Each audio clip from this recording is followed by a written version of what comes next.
show you my screen now. And today I will try my best to give you more detailed insight into the process and the discussion that are ongoing in eLTER towards the development of a concept for the standardization and the harmonization of the monitoring programs in eLTER, which is also a crucial basis then for the design of the network as a whole and for the site categories. So what you see here, these are the four main conceptual pillars, the elements and the construction of eLTER I will rest on. On the one hand, we are talking about long-term operated infrastructure. We want to gather information documenting the long-term development of the ecosystem. We aim to generate data based on in-situ measurements at different spatial scales across ecosystem compartments of individual in natura sites. We want to identify and quantify the interactions of ecosystem processes affected by the different drivers of interest and relevance. And last but not least, we aim to describe the system in a holistic manner, including the human interactions. And the roof of this temple is the wide-scale coverage of the major terrestrial and aquatic ecosystems in Europe. This is also the central design goal of eLTER.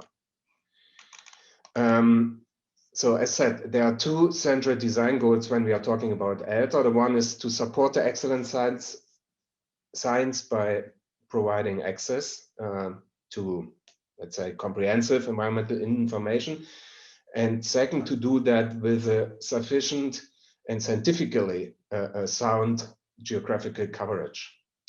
In reality, we know that within the national LTR networks, a different number of sites exists, and that these sites represent different level of infrastructural development.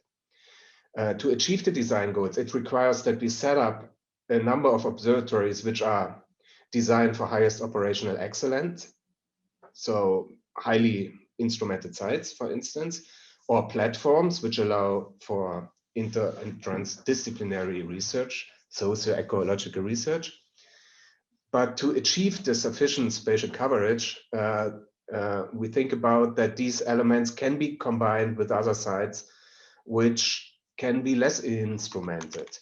And it's clear that this linkage requires harmonized standard observations. So the standardization as such is the critical precondition to up and downscale the information between highly instrumented sites and less instrumented sites. In the eLTER research infrastructure design, we assume that there will be an increasing number of facilities towards the bottom of the site categories.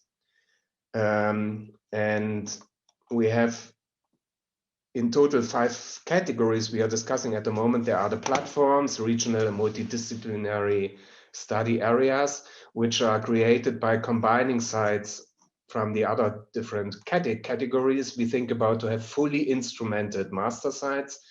These are supposed to be focal sites for instrument-intensive research. Ideally, these are also sites which are co-located with other experiments or other RIs, like ICOS, for instance. Then we have a category called regular sites. These are supposed to be sites which cover major ecosystem processes, but are allowed to provide less intensive instrumentation.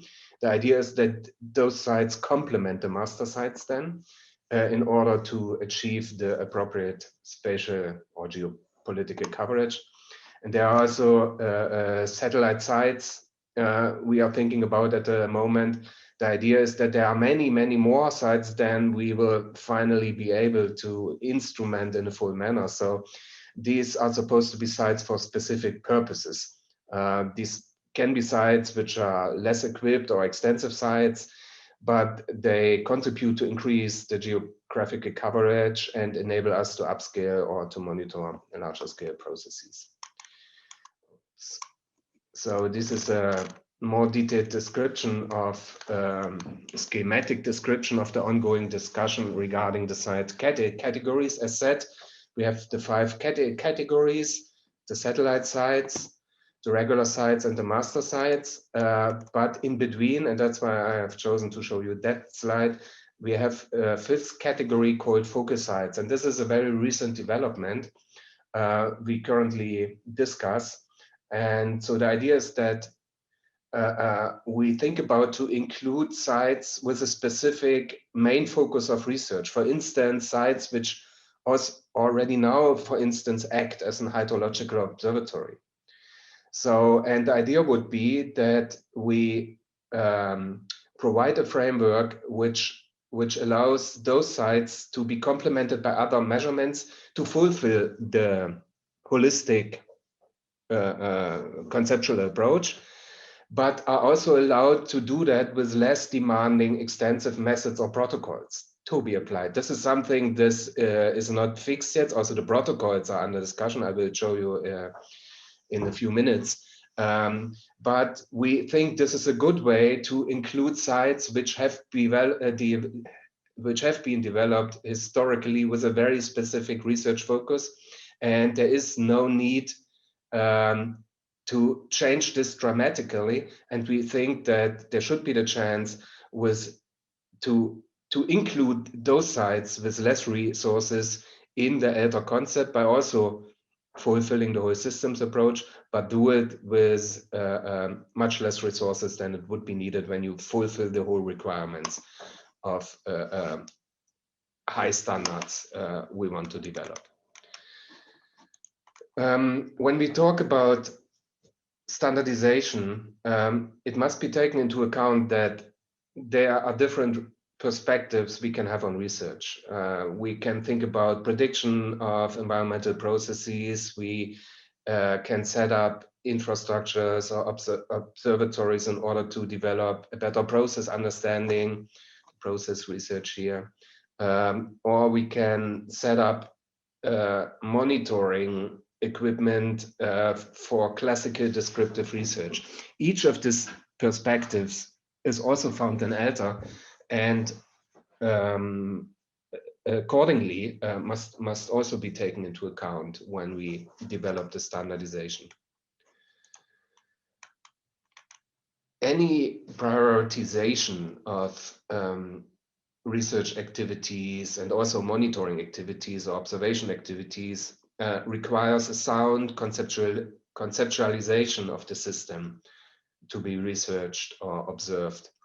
And in the case of eLTER, also a conceptual basis was developed called the Wales approach, or the whole systems approach for in-situ research, what it's named. It, in very few words, it combines the description of the environmental system with the help of the well-known, classical, well-established DPSER model of Scott Collins et al. This is a concept which describes the interaction of drivers and reactions in and between the different ecosystem compartments. Oops. And on the other hand, eLTER also aims to describe to provide information and support research across different spatial scales. And for this purpose, this DPSER conceptual approach was combined with an approach named Microsystems Ecology. And this is an conceptual scheme which describes the interrelationships between systems at different scales. And the idea is at the moment that both concepts are combined to provide the conceptual framework for the development of the standardization, for instance, as an horizontal component. This is the DPSER model, and then the vertical component in order to achieve the cross-scale objective eLTER has. We want to make use of the Microsystems ecology theory here. when we develop standards and when we're talking about the process to develop the standard and the harmonization, then this is a very complex process, in particular when we aim at the whole systems approach I have just shown. So there are several constraints we need to keep in mind.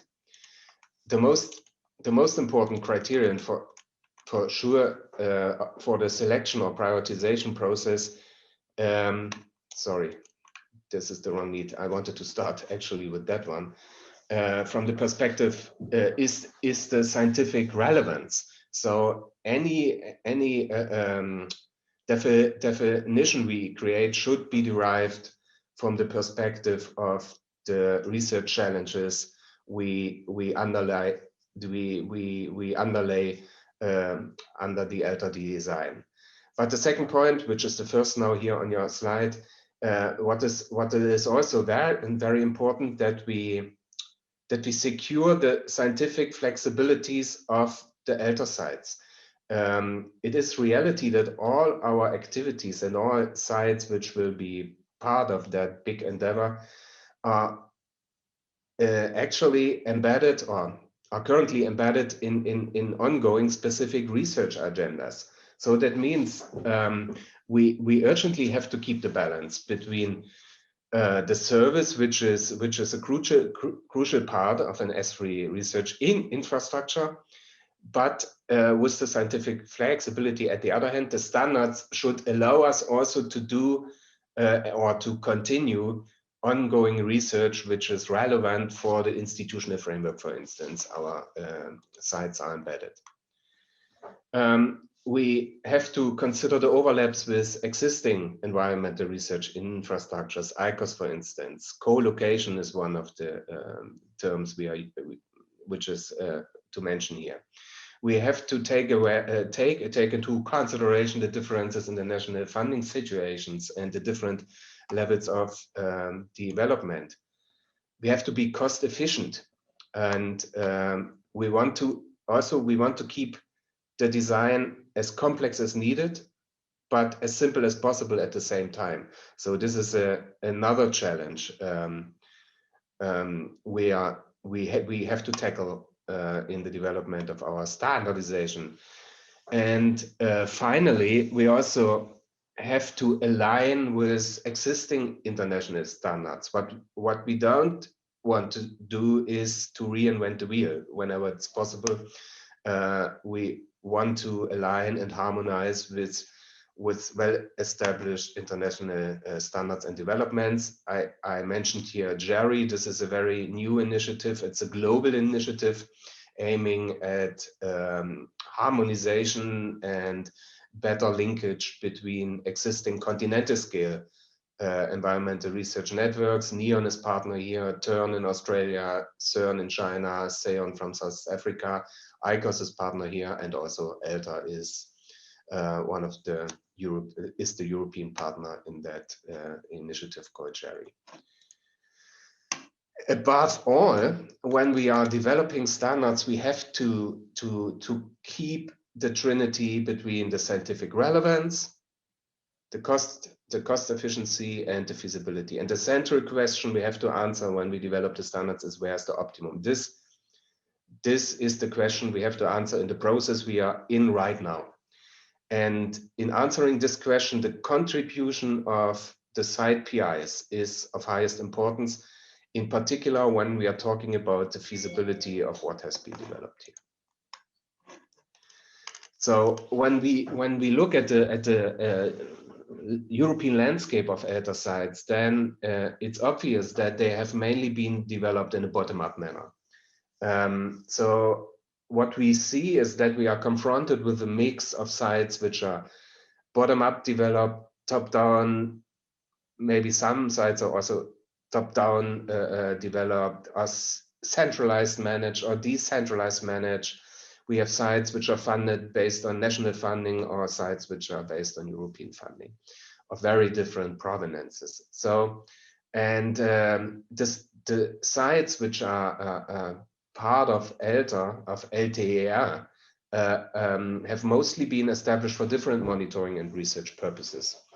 the sites are heterogeneous in terms of the investigated ecosystem types, of the scales of investigation, complexity, or instrumentation. So it's clear that there is a common need to harmonize and coordinate the long-term data to enable the comparison between the sites at the continental scale.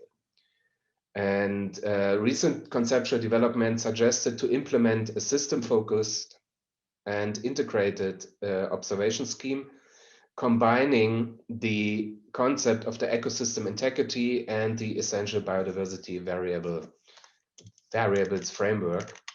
And that is what we decided to use as a starting point for the discussion of the development, what we call eLTER framework of standard observations. And on the right side, you see here a bar chart. This is based on a survey we did in the context of the eLTER S3 application. We approached each of the 400 European LTR sites and asked them to answer a query we set up in order to give us information about the existing infrastructure and research purposes at sites.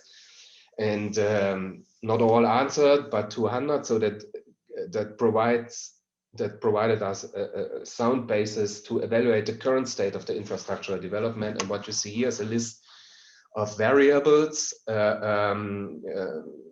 ordered according to the ecosystem integrity concept. And as you can see, very general variables, so the usual suspects like climate data are measured at much more sites than more elaborated measurements. For instance, where is it here? For instance, eddy flux covariance measurements are less frequently implemented at the moment at the site. That is what we would expect, but it gives us an idea where the challenges are if we are talking about the development of a standard for Europe. So as said, we decided to apply the concept of the ecosystem integrity as a general guide and guideline to develop a holistic design for the eLTER observatories.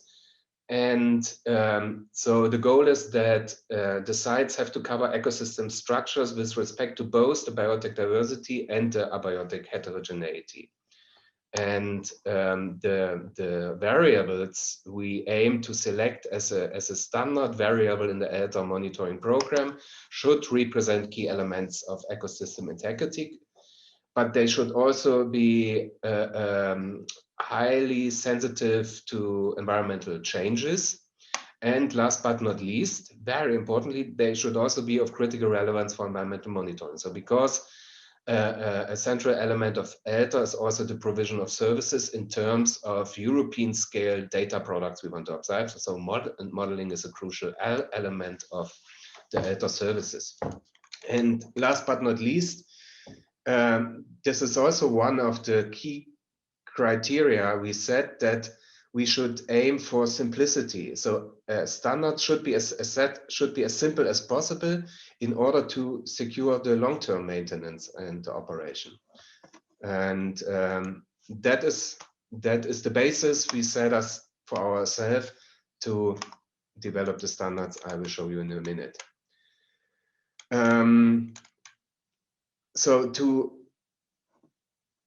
So this is a slide that simply shows you what standardization can provide us also.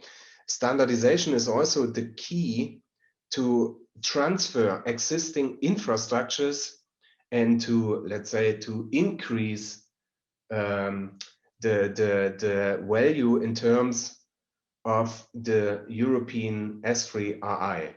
And we are quite sure that a lot of the elements which are already existing can, with very little effort, be shifted to a level which fulfills the eLTER requirements. So that standardization is also a tool for us to improve the use of investments which have been made in the past in Europe to be implemented in the eLTER RI. So to define essentiality and priority to be found in the eLTER context, there is a list of questions we have to answer. very importantly, we should always think about what is the product we aim for with the measurement of a certain variable. When we can agree on a product, this can help us to define the target variables. The target variables tells us something about when we agree on a target variable, that leads us to the discussion, or that guides the discussion regarding the measurement methods. This tells us how and where to measure when we are talking about the protocols. That also tells us what additional data is needed and finally what resources we are talking about when we are setting up an eLTER infrastructure. And now we have to try to translate these claims into the prioritization. And what we did in eLTER is to develop a set of principles that we use to rank the priority of the variables. And this is briefly summarized in that table here. These principles can help us to rank the variables in terms of their importance of eLTER by taking into account all three features, all three criteria: the relevance, the feasibility, and the cost efficiency. And you see here some verbal description of the ranking principles. You see, when we are talking about the relevance, as said, that should be variables which respond insensitively to current and potential drivers of climate change. Then there are these two options where the ranking can be sorted in between high and low, when we are talking about variables which, for instance, are of very disciplinary interest only, or are not very sensitive against climate change. That might be criteria that leads to a ranking which is lower than for a variable which fulfills the higher ranking principles. And the same concept and principles are used also for the feasibility and the cost efficiency. So in the moment, we are in the middle of a process of developing a first draft of the standardization, which is foreseen to provide a basis for discussion, also in collaboration with the site owners, the site operators in each of the eLTER member countries.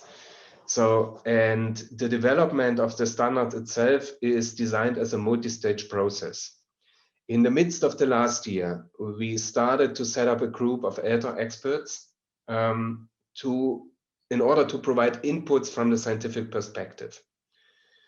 This information is taken as a basis then for us to develop the first most important milestone in that context, and this is what we call discussion paper on standard observations, which is listed here. This discussion paper is foreseen to be reviewed intensively, internally and externally, during the next 2 years. And the plan is that we finalize the concept for the standardization until 2023. How can now you concretely contribute to the discussion process? As said, in February next month, we aim to publish the first version of the discussion paper. And again, anything described here is far from being carved in stone, but is foreseen to be a basis for discussion.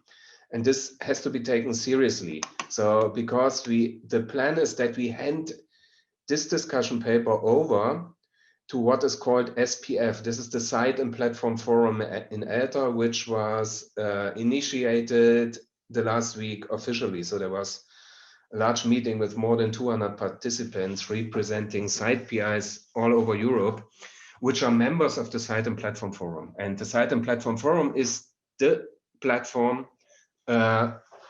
where any developments will be discussed and reviewed and critically checked based on the discussion paper of the eLTER standard observations, and you are invited to contribute actively in that process.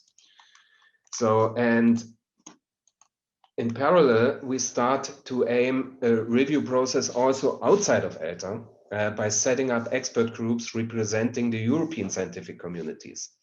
this is another option for you to bring in your expertise in view. And I look at Jerome. Jerome is one of the colleagues who volunteered to be active in that role. So one idea would be that we also create in expert groups focusing on soil-related critical zone research. And so this is something, the format is still under discussion, how we set this up. But the idea is that we also get a perspective from this broader scientific community, broader than just the eLTER contributors. And all feedback is will be collected then and form the basis for the revision of the standardization concept. It's foreseen to finalize this concept for the standardization in the course of 2023. So within the project eLTER Horizon 2020, we did a comprehensive survey to investigate the current status of the monitoring programs. And I want to go much into the details here.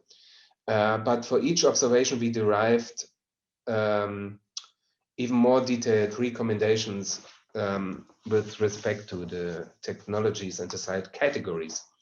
The gathered information allowed us to set up an inventory of eLTER observatories, and for each of the sites, more than 200 to answer for that, we can provide them information about the current state and compare it continuously against the development of the standardization we do. And this is an important, very important tool, for instance, to evaluate the resources needed to upgrade your sites in the context of the development of the eLTER standards.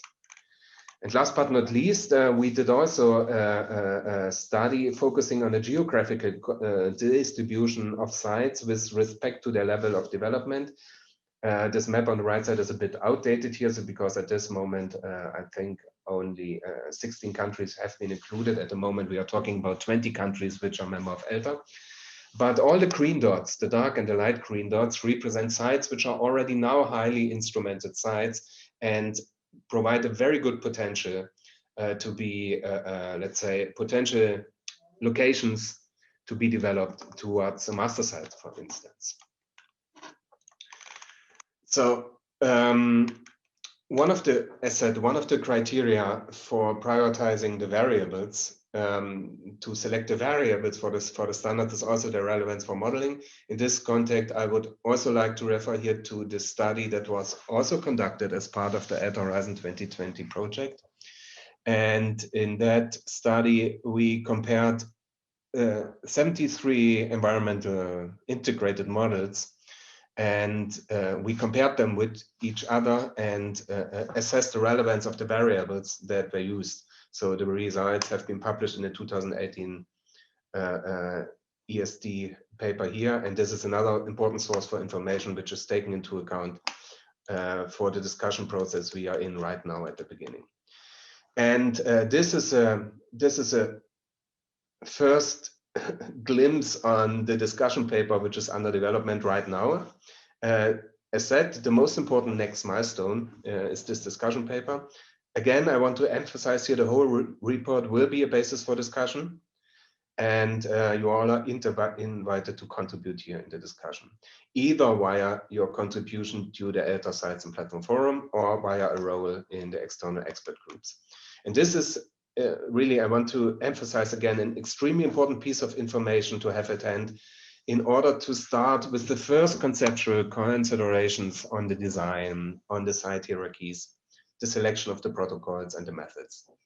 And colleagues who have financial resources for this or the next year can also, based on that, take first steps towards upgrading their sites without running the risk of investing in something that will not last afterwards. So the data management team can select variables to develop first prototypes of data products and services.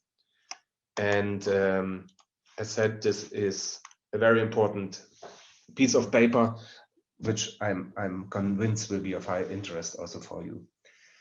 And these tables, is almost my last slide, are a small excerpt from the discussion paper and shows you that the discussion for the first draft are already well advanced. So at the moment, there are proposals for more than 140 variables on the table. Each each of the variables will be evaluated according to different criteria, including the relevance, the cost, and the feasibility. We have first ideas regarding the protocols and available standards. And all this information will be used, also the importance for remote sensing, for instance, to prioritize these variables. And we will end up in the discussion paper with a two-stage prioritization, priority A and B. And as said, you see here, B means further discussion. That means these are not variables which are excluded right now, but are foreseen to be discussed in more detail. These might be variables which are very labor intensive or require additional follow-up costs in terms of laboratory costs or need central services when you're thinking about eDNA or next generation sequencing, for instance. This is something that will be discussed then in the upcoming years. So this is supposed to be my last slide, and shows you some of the take-home messages. I hope I was able to show you that we have a very good overview of the status quo, and this knowledge is an excellent starting point for us for the conceptual development of the network design. The pool of sites we have offer excellent opportunities for the further development of the eLTER research infrastructure in many countries. The standardization and the status quo of the infrastructure development has big chances to capitalize what is already there in a very good way. And on the right side, you see another bar chart, and on the x-axis, you see something that's called priority regions. What we did in parallel, and I have not shown it to you, is to evaluate the priority in terms of further development of the eLTER infrastructure in Europe. And based on the information we have at hand, we were able, using statistical methods, to identify regions which are high priority to establish further sites or to intensively upgrade sites in terms of the infrastructure development. And as you can see, even in regions with high or very high priority in terms of further development, we have sites at hand which are in a very good condition to be developed towards master sites right now. So, and so the last statement I want to make here is I'm often asked why a site operator should be interested in becoming a member of eLTER. And at the first glance, being part of an S3 infrastructure, it's a lot of work. And also eLTER will have a strong service component. That means provide data for something that will be sent to a topic center, and some data projects are generated out of that. Colleagues who are already involved in ICOS, for instance, know how challenging it can be. But I'm also the coordinator of a large infrastructure, one of the Terreno observatories. And a very important argument for my involvement in eLTER is also to secure the future of my infrastructure. On the one hand, being part of an S3 infrastructure generates for sure much more option for research funding. That is, I can tell you out of my experience out of the last 10 years, more than 70% of the research projects or the research funding I was able to generate was based on my involvement in eLTER. But additionally, by being embedded in the context of an S3 research infrastructure, I think there's a much greater security for the long-term funding as such of my observatory. And in reality, so when you look at the current state, there are many sites that have little funding or are only funded through project funding, maybe. And the active involvement in the eLTER research infrastructure also comes with a commitment from the institutions involved and the member states to ensure the long-term operation. And besides all the important scientific aspects, this is a very weighty argument if you are a site PI and responsible to secure the long-term operation of your site. And with that, I would like to thank for your attention and look forward to the discussion. Thank you.